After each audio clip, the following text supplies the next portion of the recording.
So I'd like to end with a really, really brief set of slides related to how cultures tend to distribute resources and possibly blame. So fairness can be defined based on three principles: the principle of need, the principle of equality, and the principle of equity. The principle of need is where resources are directed toward those who need them the most, such as a student planning to go to law school just to help their family. The principle of equality is that resources should be shared equally among members of a group. So in this case, everyone gets the same grade, or everyone gets the same pay, no matter how much they work and how well they did. Then there's the principle of equity, where resources are distributed based on an individual's contributions. So this might be grades based on how well you did on a test, the number of correct answers, or pay based on the work conducted, such as a commission, or a bonus based on doing even above and beyond, right? So the principle of equity is more commonplace in individualistic societies. This leads to a more meritocracy social system where your merits will get you what you supposedly deserve. Okay? And individual input is directly related to one's rewards. This is supposed to increase one's motivation to work hard, and that there's competition with others to work hard. On the other hand, in more collectivist societies, or in individualist societies that have labor unions, such as our faculty at the university, it tends to have more of a seniority system.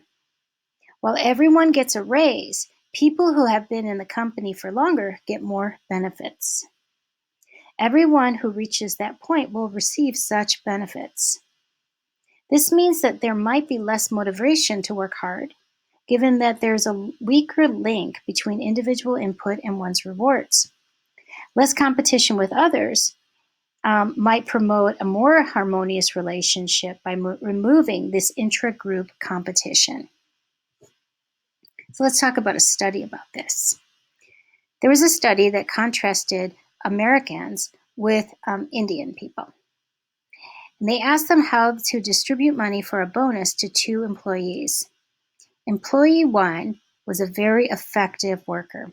Employee 2 was less effective, but had a poor financial situation due to illness in the family. So for Americans, it was more likely that they would adopt a principle of equity. That is to give more money to the more effective worker. Least popular was to adopt the principle of need, which was to give more money to the one who was in a poor financial situation, and a less effective worker. The pattern, though, was reversed for Indians. Their principle was to give more money to the person in need. This is the principle of need. And least possible was the equity principle, to give the money to the best employee. And similar findings have been found in Japanese and Australian studies. So the book talked about several games, such as the dictator game and the public goods game. So it was I think that those things are well documented in the book. So I'm not going to go over those, but I'm going to stop here. But just review that we've talked about a lot, and I think that there's a lot in this chapter, especially all these theoretical underlying concepts of moral and moral reasoning. And it's super interesting and important because really, when you think about it, the norms of a culture are what we look at, right? We learn from our parents, but our parents also learn from the norms that have been placed on them in the culture. And a lot of what we've talked about so far has come to this point of understanding, okay, within and across different cultures, how is what is right or wrong decided? And so I think it's really interesting, and I hope you did as well.